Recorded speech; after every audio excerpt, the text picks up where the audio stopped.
They say that knowledge is power and information liberating. Nowhere else is this more evident than in vulnerable communities. You see, every day, volumes of data are produced to track the financial and economic health of countries. Yet there is no such information to monitor the health of vulnerable populations. And what little we do actually know from censuses, surveys, and national statistics is lagged, which paints a distorted picture. Now, that's dangerous. But getting the right information at the right time can change everything.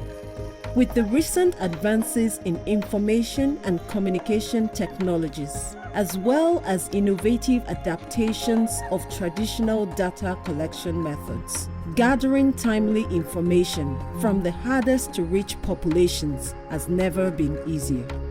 Through a process called real-time monitoring, or RTM. What is RTM? Higher frequency data collection that informs policy or strengthens program performance. Why is RTM important? Because it allows for ongoing analysis of vulnerability factors so that corrective measures can be introduced to safeguard well-being at all times. When you think about it, it's a fairly simple equation. Communication spreads knowledge. Knowledge inspires action, and speeding up these processes changes everything. In an effort to better understand the potential of RTM to support the most vulnerable children and families, UNICEF embarked on a study of innovations that are empowering communities around the world. Let's take a look at a few, shall we? The first stop is Yemen, where RTM is being used to track vulnerability build-up and respond to crisis situations. In 2011, the country was devastated by civil, political, and economic havoc. Despite the deteriorating conditions, there was no understanding of how vulnerable populations were coping with the multitude of shocks.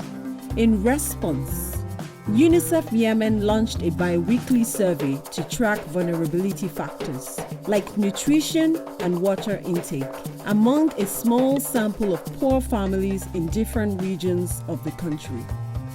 iPads were introduced so that data collectors could transfer information in less than a day. This ongoing monitoring proved vital to informing the design of life-saving interventions. Moving over to Bangladesh, RTM is being used to improve service delivery. BRAC is changing the landscape of Bangladesh's pre-primary education system by using RTM principles to establish innovative monitoring systems. And the beauty here is in the simplicity. A BRAC monitor periodically visits different schools to test students and observe classroom behavior and student-teacher interactions. Ultimately, the information impacts multiple levels, from identifying children that need additional support to adjusting teaching techniques and even changing national policy. While many other RTM initiatives only cover project outputs, BRAC's system continuously monitors and therefore improves outcomes. No fancy or expensive technology, just a smarter use of resources and a better way to gather and respond to information. Across the ocean in Uganda, RTM is also transforming service delivery thanks to cell phone technology. We all know SMS as the text, a handy tool that lets us send messages to our friends in a nanosecond. In Uganda, the text is being used for something a little different: improving healthcare. To overcome widespread shortages of medical supplies, UNICEF Uganda developed a rapid SMS application that enables public health workers to use their personal cell phones to report on stock levels and usage rates of anti-malaria medicines. Thanks to this initiative, called M-Track, Vital health information is made instantly available via SMS and a web-based dashboard to government managers. An anonymous SMS hotline also allows for service complaints to be crowdsourced and validated. At the end of the day, M-Track is improving the access and availability of health services to all Ugandan citizens.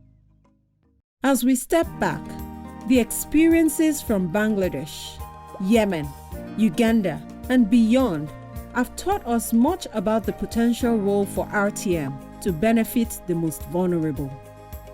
We found that it can be cost-effective, that the frequency of data collection needs to be appropriate to the context and adjusted as needed. RTM is not just about collecting data. Analyzing, communicating, and acting on the information is equally important. Randomized sampling and combining qualitative and quantitative information makes RTM more efficient and actionable. And most importantly, reaching the most vulnerable is not easy. It requires overcoming multiple challenges, including geographic isolation, lack of connectivity, language and cultural barriers, and even mistrust. It also involves necessary and sometimes difficult alliances between public and private entities, and we know that that's not always simple.